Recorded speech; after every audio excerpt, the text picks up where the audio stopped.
Good afternoon, everyone, and welcome. I'm Susan Chekalu-Signan, Director of Marketing and Program Development for the Friends and Foundation of the Rochester Public Library. FFRPL raises funds, presents programs, supports special projects, helps to create specialized spaces, and purchases supplemental materials and equipment for the Rochester Public Library. One of FFRPL's most popular programs, Book Sandwiched In, or BSI, has been running continuously since October 1956, and we are glad to host everyone here today for this legacy program. A bit of housekeeping. Please silence your cell phones at this time.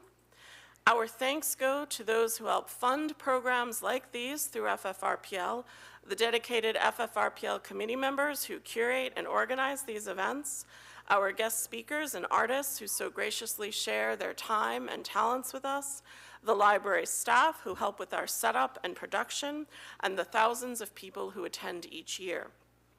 We will post the live stream events to the RPL YouTube channel at Rochester Public Library, New York. To access the induction loop in the auditorium, please set your hearing aid to the T switch. If you didn't stop on your way in, we hope you'll browse our fall book sale after today's review, located just outside the auditorium in front of FFRPL's storefront. The sale runs through Friday and is open during regular library hours, and proceeds benefit the Rochester Public Library. Art of the Book is now on view through the first week in January. The exhibit is across the street in the Anthony Mascioli Gallery on the first floor of the Rundell Building.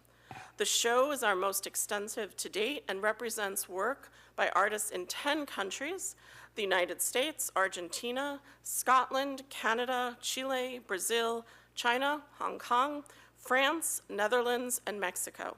And FFRPL is a founding sponsor of this show. Today, Douglas Jones will review The Diamond Eye by best-selling author Kate Quinn. Jones is a retired prosecutor and civil litigation attorney with a military background. Based on a true story, the novel is an unforgettable World War II tale of a quiet librarian who becomes history's deadliest female sniper.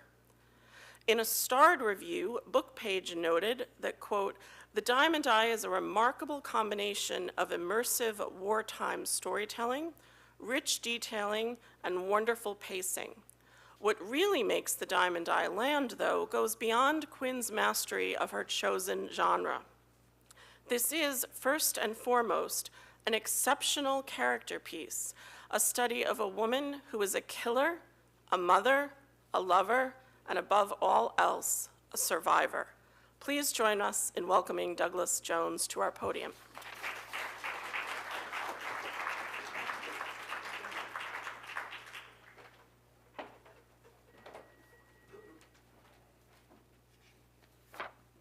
Oh, it's nice to see. It's nice to see so many of you here today. It's almost a full house, which I'm not used to seeing, which is good. As Susan said, I will be talking about The Diamond Eye. And frankly, we should change this to the Kate Quinn thing here. But, you know, you all remember in high school when you were given summer reading lists? I don't know if that still exists even. But if it doesn't, someone forgot to tell Susan. Because for some reason, she assigned me to read this book and review it for you. Probably there was a fairly short list of people, and people had to sort their sock drawer or something, and I got stuck, and then here I am. So why me? Which is obviously a question I've asked myself virtually every day. Well, the subject of this book falls right in my wheelhouse. World War II history and precision marksmanship. I've studied both for most of my life. I was rated an expert with the M14 and M16 in the Army. I was also rated expert in small bore rifle in 1998. And I still hunt and shoot a great deal. So it's something that has always interested me. So why do those particular interests mesh with this book? Well, it's based on the life of Lyudmila Pavlichenko, and she was a sniper in the Red Army for 1 year in World War II. From the beginning of the Russians' war, which was in 1941, until 1942, were her active years as a sniper, her active year as a sniper. She was ultimately wounded and stopped being an active sniper, but wound up training. We'll get into that as we go along. But in that 1 year, she killed 309 Axis troops. And that is just with using this. It's the 7.62 by 54 rimmed cartridge.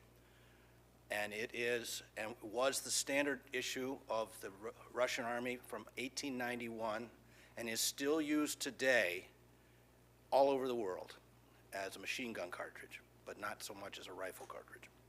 But in any event, something as small as this, she was able to make such a great effect on the battlefield around her. Now, Kate Quinn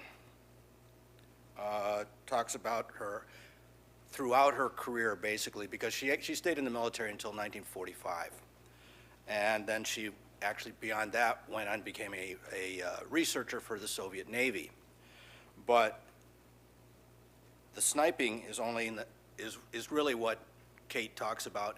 And then some other things which I'll talk about a visit to the United States and meetings with important dignitaries and adventures across the seas. Now, Kate Quinn is a writer of historical fiction, which is pretty interesting coming from someone with a bachelor's degree and a master's degree in classical voice from BU. She does a pretty good job of creating dialogue for her characters, and she also is able to give them a presence that a lot of people in historical fiction aren't able to do. She also does a good job of having the technical and tactical details down. And most importantly, she understands all these things from a woman's perspective. And there's no other armies in the world that had women snipers. It's only the Soviets.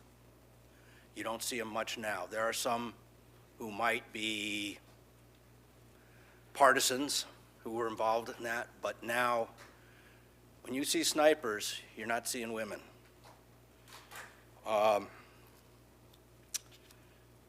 Let me talk a little bit about the tactical and technical aspects that she did pretty darn well. Sniping in World War II is a little bit different from what it is today. Today we have what are called scout sniper teams. In World War II, it was mostly an individual thing. You might have a spotter with you, you might not. And the spotter is the person who not only points out your targets for you, or helps you find the targets, but also keeps you from getting killed by the other people around you, because these people are out ahead of the lines in various places, hiding out, trying to do what they need to do. The purpose and mission of snipers is basically the same now as it was then. You are supposed to take out high-value targets. That means officers, crew-served weapons, which is like machine guns, mortars, artillery pieces. You take out the crew, that weapon isn't shooting against your people. And also equally important, taking out other snipers to help protect the people that you have.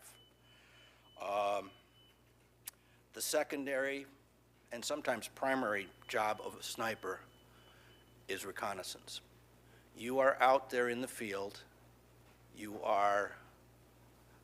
have to be totally aware of all your surroundings. And you can tell what's going on in the enemy's lines by being there hidden and keeping an eye on what they do. That information can be more valuable to your side than anything else you do. That is often taken up by drones these days. And that's a whole different story. No drones in World War II. She got the equipment down quite well. She talks about the rifles, first of which, and this is the one she says that this is a Mosin Nagant from 1891. That's the design. And then they stuck a scope on it, and poof, it was a sniper rifle. Well, that doesn't fly that way today, but it worked very well for the Russians in those days. That scope is just a little 3.5 magnification scope, which nowadays snipers are using things up to 35 magnification and shooting at ridiculous distances. This gun is good maybe to 600 to 700 meters, and that's on a good day.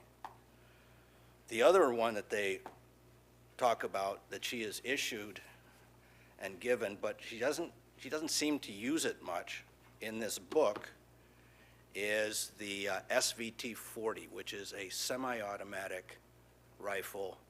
It holds 10 rounds of these things, and it also has a PU scope on it. PU scope has a small 4-degree area that you can see through it.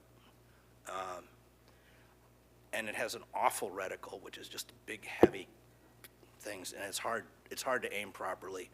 And I think it's appropriately named a PU. But the SVT, the autoloader that Kate doesn't seem to claim that she uses so much, but other writers say that Pavlichenko did use, was the SVT, and that's really only good to about 500 meters. That would be what we would now call a designated marksman's rifle, not a sniper rifle.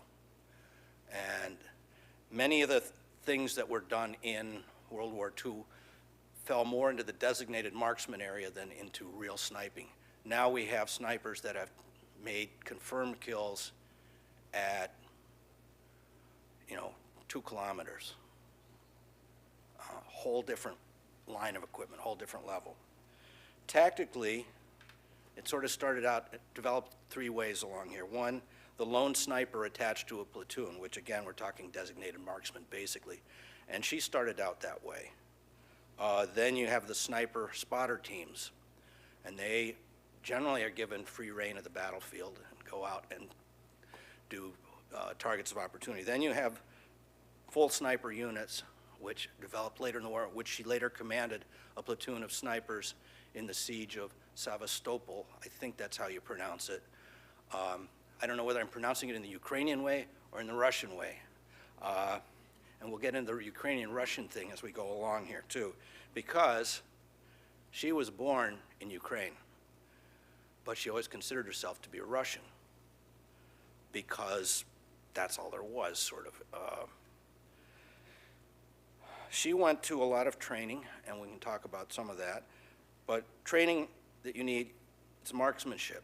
It's not just having a scoped rifle is, woo, now I can do anything. I just put the little dot on there and away we go. Because things are much more complicated than that. Bullets fly in a trajectory, so you have to know the distance from you to your target so that you have the bullet arriving where it's supposed to. You have to worry about the wind. Bullets get blown by the wind. If you have a wind coming from your left side at 20 miles an hour, it's going to have a huge effect on where your bullet hits at 300 meters. It could blow it completely off the target. Even temperature was important. Some of the Soviet books talk about that there's a considerable drop with the drop in temperature because the energy of the powder is reduced by the cold. And obviously, if you're in Russia and you're on the steppes and you're going to be fighting in the winter, something you ought to know about. Then there's also camouflage. You have to learn camouflage because I don't know if you all remember the old Monty Python, The Importance of Not Being Seen. It's a wonderful skit. Look it up sometime if you can. But every time someone sort of sticks their head up, they're done. And that happens on the battlefield. You want to stay hidden. You also can make what's called sniper's nests, which they will burrow into things, they'll dig things out, they'll make it look like there's nothing there, but just a mound of dirt, and you could be under that with just a little thing to shoot through, and that would be your hide for a day, 2 days, 3 days. And the other thing that was very important that was lost, and you'll see if you read the book, there were people who kept shooting from the same spot. But when you shoot from the same spot, people are going to figure it out. And the next thing you know, there may be another sniper coming after you, or someone's going to drop mortar on you, or field artillery, or whatever, because they were happy to get rid of snipers. Nobody likes snipers. But in any event, these are all things that Kate covers quite well in the book. And I think you'll find that interesting if it's not something that is already interesting to you, like it is to me. But I always have trouble with the concept of historical fiction. I'm mostly a nonfiction reader when it comes to history, and I find the concept of putting words in someone's mouth or adding details to their life that may not be there kind of bugs me. That being said, she does a good job, and if you look at the notes at the end of the book, it really sort of justifies and clarifies what she did to delve into this person's character and to learn about what she did. I mean, generally, I think when you have an actual story like Lyudmila Pavlichenko's, it's so interesting that embellishing it into historical fiction seems like harvesting low-hanging fruit. But it's not.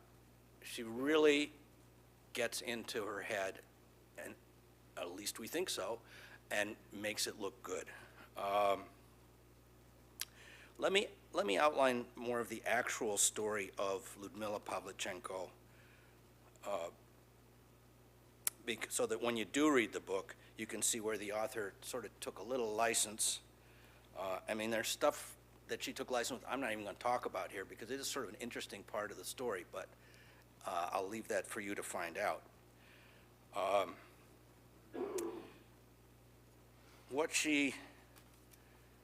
Lyudmila was born in 1916 in a place called Bila Tserkva, which was in the Kiev Governorate, which was part of the Russian Empire. So 1916, it's before the October Revolution, so she was born under the Tsar, and then her dad was a locksmith, her mother was also from that area. The family moved to Kiev, or Kiev, when she was 14. Her dad was actually a Communist Party member and had been a regimental commissar in the Red Army and was awarded the order, it's easy for me to say, the Order of the Red Banner. And that's a big deal. And it also meant that their lives were a little better than other people's. Because, it's like, what was it, Orwell said, all people are created equal, only some are created more equal than others. And that's the glory of the Communist Party. That is also will be seen somewhat in the book. It doesn't really hit on the political aspects of what she had to do because it just doesn't. I mean, every unit in the Soviet Army had a commissar with it. who helped make sure that you were ideologically pure. Not so much here. You'll see some of this stuff, but once she moved to Kiev, she joined a shooting club, actually, and she developed into an amateur sharpshooter and earned her Voroshilov sharpshooter badge and a marksman's certificate. Apparently, the Voroshilov sharpshooters was a thing that the Communist Party had put together, named after Clement Voroshilov, who was a general. And at that time, the Soviets were the only ones who really understood the value of sniping and wanted to train snipers. And this is all pre-war. And the result was they fielded more snipers in World War II than anybody else, and they were very effective. This is covered in the book somewhat, and it's kind of weird to me. In 1932, so she was 16 years old, she marries Alexei Pavlichenko and gave birth to a son that same year. I'm sorry, that sort of creeps me out a little bit. 16 is just kind of young for this kind of stuff. However, the marriage was soon dissolved, which it isn't in the book and adds an interesting spice to the book. And she returned to live with her parents. She attended a night school in Kiev, and during the day she worked as a grinder at the Kiev arsenal. So she was grinding metal, making things, I don't know. Finally, in 1937, she enrolled in university, where she studied history and intended to be a scholar and a teacher. And she also worked in library work as well. And she was also enrolled, because the Soviets took a look at her record, in a 6-month school in the Red Army for snipers. And this is all before the war. So in June 1941, as you will know, the Germans and their allies invaded the Soviet Union. She was 25 years old. She was in her 4th year studying history at the university. And she was among the very first round of volunteers at the Odessa recruiting office. She was in Odessa, and she requested to join the infantry. It's not unusual in the Soviet Army. But the people that said, oh no, you want to be a nurse. Nope, she doesn't want to be a nurse. And then when they finally saw that she had completed all these training courses with flying colors, she was finally accepted in the Army as a sniper and assigned to the 25th Rifle Division of the Red Army. And that was immediately in action in the siege of Odessa. And we've all heard of Odessa. It's still under siege occasionally by drones and such. And it's in the western end of the Black Sea. So they tried to defend Odessa from the Germans and the Romanians. Romanians were an ally of the Germans at that time. Things were so bad in the Russian army, and I don't know if any of you ever saw the movie Enemy at the Gates, where they would send people up and only half of them would have guns, and they'd give each guy like five rounds. And they said, well, okay, when that guy gets killed, you take his gun. Well, that's pretty much the way it was. She was assigned as a combat fighter, but she was issued just one fragmentation grenade. And it wasn't until August 8th of 1941 that she was able to get a rifle from a fallen comrade and use it to kill her first 2 enemies. She fought for about 2.5 months in the siege of Odessa and is credited during that time of killing 187 enemies. She was promoted to senior sergeant at that time, and she somehow during that time added yet another 100 to her tally. She married a fellow sniper. This is not unusual, that there were romances between the female and male soldiers. And there were a lot of things between the officers and female soldiers where the females were called their army wives. There was a lot of that kind of stuff going on there. She touches it somewhat, but it's, it was a big thing. So she married Alexei Kitsenko, again, by the KO, again, another Ukrainian. But soon after, he got wounded by a mortar shell and died a few days later. So that was traumatic for her, as was everything she was doing.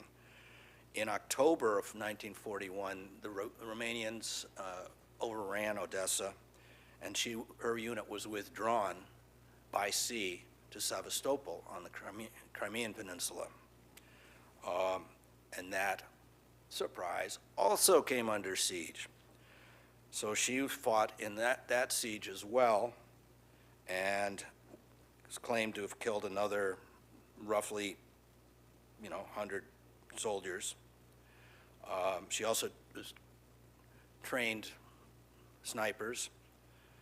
She started her own unit, her own sniper platoon, and she finally was promoted to lieutenant. And at the end of all this, she's credited with killing 309, including 36 Axis snipers, which are the hardest ones because they know what they're doing.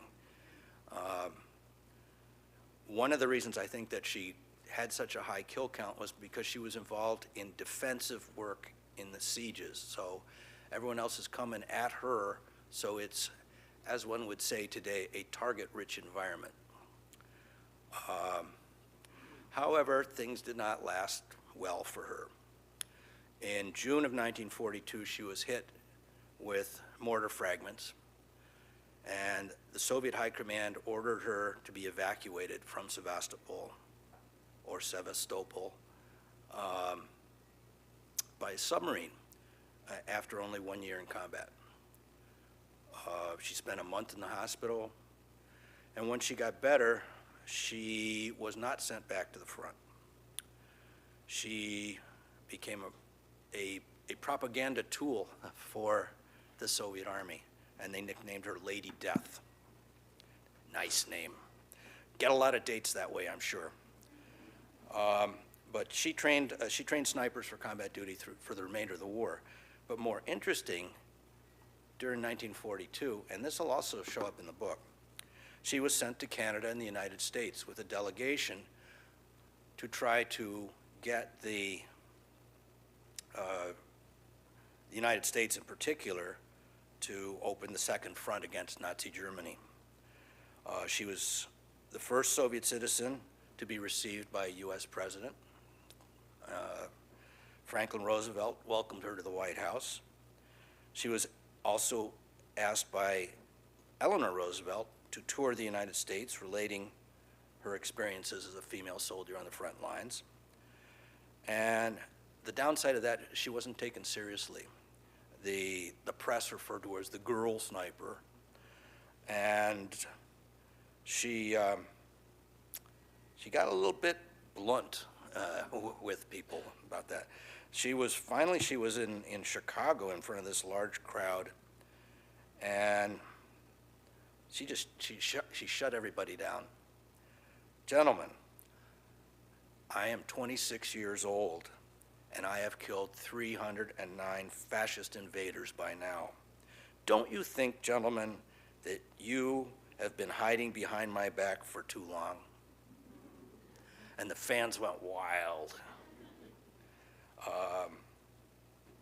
The United States government presented her with a .45 automatic. In Canada, they gave her a Winchester Model 70 with a scope. It was all a very successful visit, and there's much more, the story of that has been expanded much more in the book, and it's a very interesting part of the book. Much more interesting view of what Eleanor has to say, how life in the White House was. It's very, very good.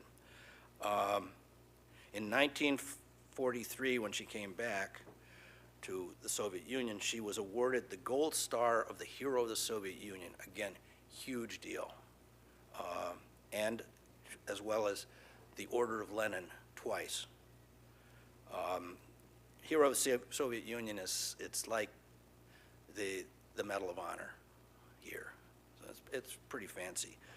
After the war, she finished her education at Kyiv and began a career as a historian. From 1945 to 53, she was a research assistant at the Soviet Navy headquarters with the rank of major.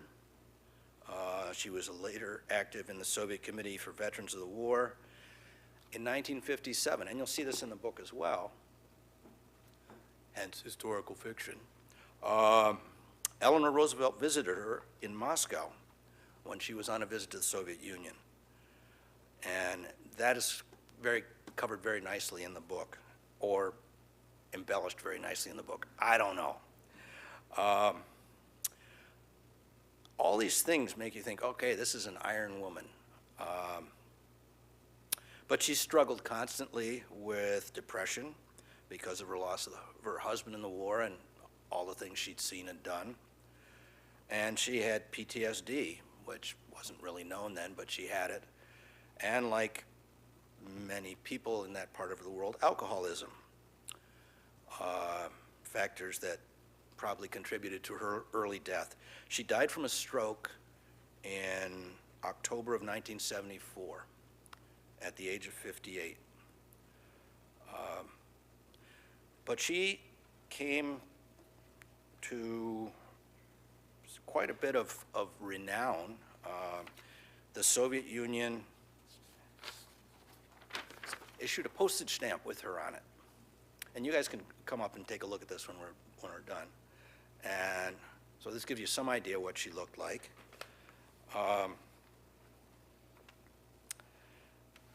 Woody Guthrie wrote a song about her.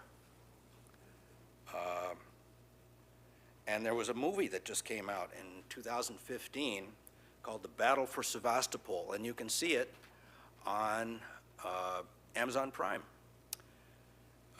Make sure you put on the subtitles, unless you're really good at Ukrainian and Russian.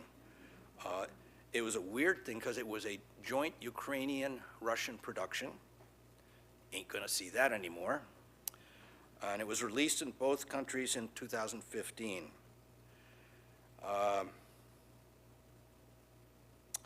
It is said to be a heavily romanticized version of her life with several fictitious characters and many departures from the events related in her memoirs.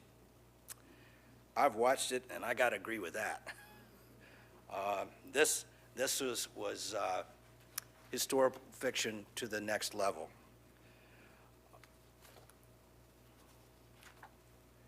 You probably wonder what she looked like, too.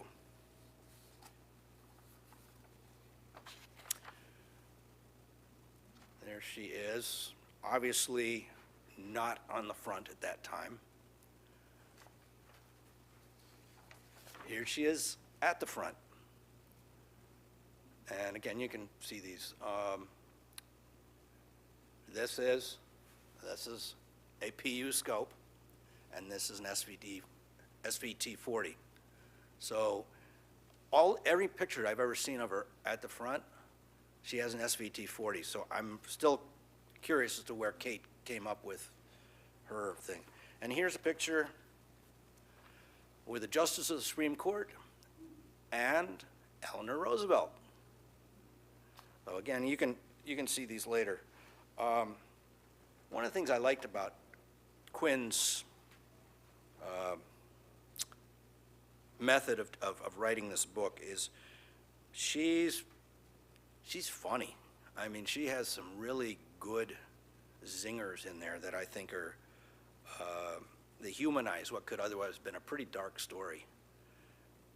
One of my favorite techniques is her comparing the official memoir with her unofficial memoir, and it's done at every chapter heading. And I've got to read you some of these because I think they at least show that you see the sort of the party line and then what real people thought about it. My memoir, the official version. Before an attack, you steel yourself with thoughts of the motherland and Comrade Stalin. My memoir, the unofficial version. Before an attack, you usually feel sick.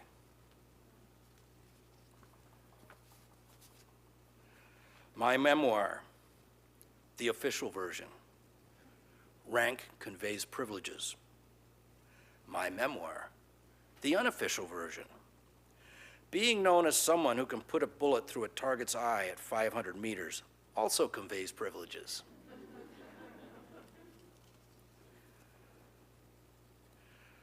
All right, this next one, there'll be some words in it that you're probably not familiar with, and words that I never would use. I had to actually look at these up to see what they meant, but it's in the book, so I'm going to read them. My memoir, the official version.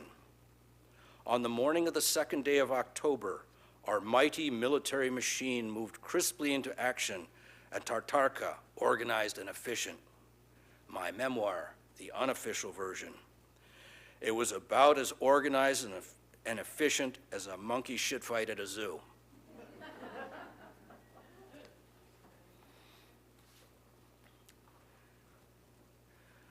My memoir, the official version, and this could only have been written by a woman, and I think it's wonderful. Snipers must be calm in order to succeed. My memoir, the unofficial version. Snipers must make themselves calm in order to succeed, and that is why women are good at sharpshooting, because there is not a woman alive who has not learned how to eat rage in order to appear calm. That's amazing.